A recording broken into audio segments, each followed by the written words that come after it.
नमस्कार, स्वागत आहे चॅनलवर। तर घास आलेला आहे काल रात्री आणि इथे दुसऱ्या दिवशी 4 वाजता आता आम्ही घास टाकत आहोत। तर इथे मला जे आहे ओझे बांधून देत आहे आणि मी ते ओझे बांधून तिकडे कोंबड्यांना टाकून देत आहे। तर अशा पद्धतीने माझी इथे रुटीन चालू झालेली आहे आणि अक्का मला इथे बांधून देत आहे। तर म्हणजे अशा पद्धतीने एक वेळची कोंबड्यांचे वैरण वाचणार आहे आणि आता इथे झालेली आहे कामाला सुरुवात। तर आता ही कामाची जी सुरुवात आहे तर ही सकाळ दुपार संध्याकाळ तीनही वेळा असते।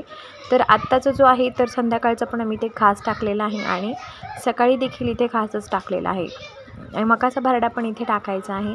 तर चला आज इथे पुढे व्हिडिओमध्ये जास्त माहिती सांगत नाही आहे, आज फक्त तुम्ही व्हिडिओ एन्जॉय करा। आवडलं तर लाईक करा, चॅनलला सबस्क्राईब करायला विसरू नका। भेटू नवीन व्हिडिओबरोबर आपण पुन्हा लवकरच। व्हिडिओ हा इथे पुढे कंटिन्यू नक्की बघा।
हॅलो फ्रेंड्स, स्वागत आहे तुमचं चॅनलवर। आणि आज होळी आहे आणि संध्याकाळी होळीचं जे आहे ते उदिकाचं दहन होणार आहे।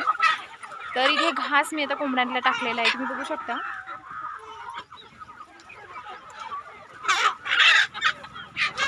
तिकडे पण टाकलेलं आहे। तर मी 5-6 ओझे जे आहेत घास टाकून झालेला आहे आता कोंबड्यांना।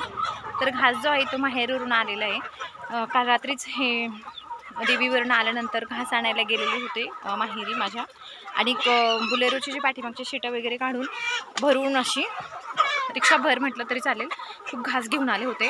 तर रात्री मला व्हिडिओ मी काढला नाही आहे कारण आम्ही काल रात्री खूप थकलो होतो आणि सकाळी घास यांनी सकाळी लवकर टाकून दिला कोंबड्यांना आणि रात्री पण आम्ही पोल्ट्रीमध्ये घास टाकून दिला होता कारण भरपूर होता आणि खूप छान आणि मजेने जे आहे तर कोंबड्या ते घास खात आहे। तर 5-6 ओझे बांधून मी आणलेले आहेत आणि आता कोंबड्या त्या खात आहे। तर अशा पद्धतीने आता होळीचा सण करायचा आहे। आता यांना खायला पहिला घातल्यानंतर झाडझूड वगैरे करून घेणार आहे। तर डाळ मी ते कुकरला लावून आलेले आहे आणि ते पुरणाचा स्वयंपाक होणार आहे।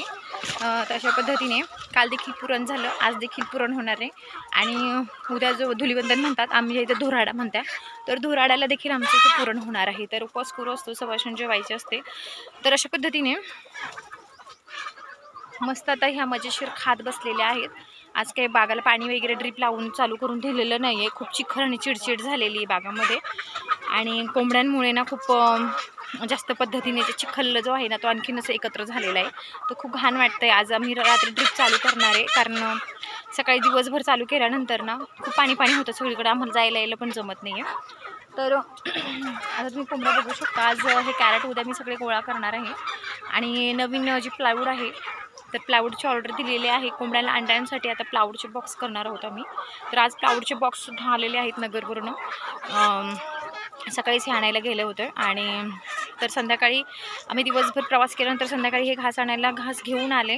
घास घेऊन आल्यानंतर सकाळीच हे नगरला जाऊन प्लायवूड घेऊन आले, पुन्हा दुकानावर गेले। आज दिवसभर दुकानावर थांबणार, संध्याकाळी येताना उद्याचा जरासा किराणा आहे तो पण त्यांना घ्यायचा आहे। तर अशा पद्धतीने काम कधी संपत नाही, भरपूर काम असतं माणसांना खूप। आणि आता मी इथे कोंबड्यांना घास टाकायला आलेले होते, तर म्हटलं चला एक व्हिडिओ पण बनवूया. कोंबड्या देखील इथे आहेत आणि घासाचे ओझे बांधून, तर सकाळपासून दुसरी वेळ आहे घास टाकण्याची. क्वांटिटी भरपूर होती घासाची आणि घास सुकून जाणार होता. पाला एकदा सुकून गेला तर कोंबड्या काड्या खात नाही आहे आणि कवळ्या काड्या असल्या तर त्या खातात, पण मग ह्या ज्या आहे तर सुकून गेलेल्या, त्यामुळे कोंबड्या अशा काड्या नाही खाते. तर बऱ्याचशा कोंबड्या आहेत नादी लागलेल्या आहेत घासाला आणि निम्म्या कोंबड्या तर इकडेच हिंडत आहेत, इकडेच फिरत आहेत, तर त्या अजिबात खात नाही आहे. तर त्यांना आता मी मकाचा भारडा टाकणार आहे. तर इतक्यातच आमचे 4-4:30 होणार आहे. तिथून पुढे मग होळीचं स्वयंपाक आवरं आणि वेळ भेटला तर गावामध्ये सुद्धा आम्ही जाणार आहे होळीच्या दर्शनाला. जर हे म्हटले तर आम्ही नक्की जाऊ. होळीचं देखील व्हिडिओ काढायचा आहे मला अजून. तर अशा पद्धतीने कोंबड्यांचं जे आहे खाण्याचं मी आज तुम्हाला सांगणार होते. तर घास झालेला आहे, सासूरवाडीवरून घास आलेला आहे आमच्याने. तर भरपूर त्यांची जावळ कापणी चालू होती आणि बाया लावून त्यांनी घास काढून घेतलेला आहे, कापून घेतलेला आहे आणि त्यामुळे घास भरपूर होता, आणखीन देखील होता, पण एवढा घास इथे कोंबड्यांना आणून काहीच उपयोग नव्हता, सुकून जाणार होता. आणि जावळ कापणी जी आहे ना, तर ती ताजी तिथे कोणाला दिलेली बरी असते, कारण मग ती सुकल्यानंतर गरमटपणा इथे घासा जास्त असतो, जास्त चालत पण नाही आहे. तर मापातच घास जनावरांना देखील लागतो, तसं कोंबड्यांना चालतं. कोंबड्या भरपूर आहेत, त्यामुळे त्या कोंबड्यांना पुरणार पण नाही आहे घास आणि सुकला असल्यामुळे तरी देखील त्या खूप छान पद्धतीने खात आहेत. तर चला कोंबड्या कसा घास खात आहेत मी ते तुम्हाला दाखवते आणि पुढे होळीचा व्हिडिओ देखील मी नक्की घेऊन येणार आहे पुढच्या व्हिडिओमध्ये. तर चला पहिला आपण कोंबड्या बघूया कशा खात आहेत ते.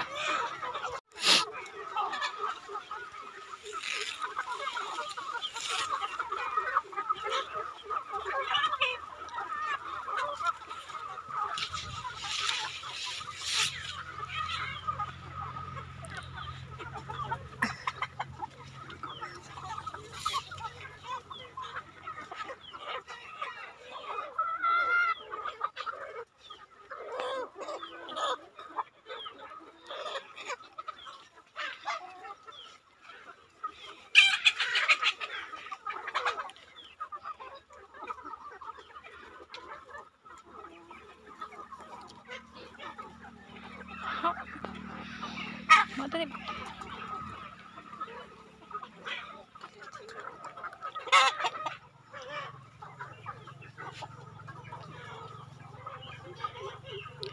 आणि मला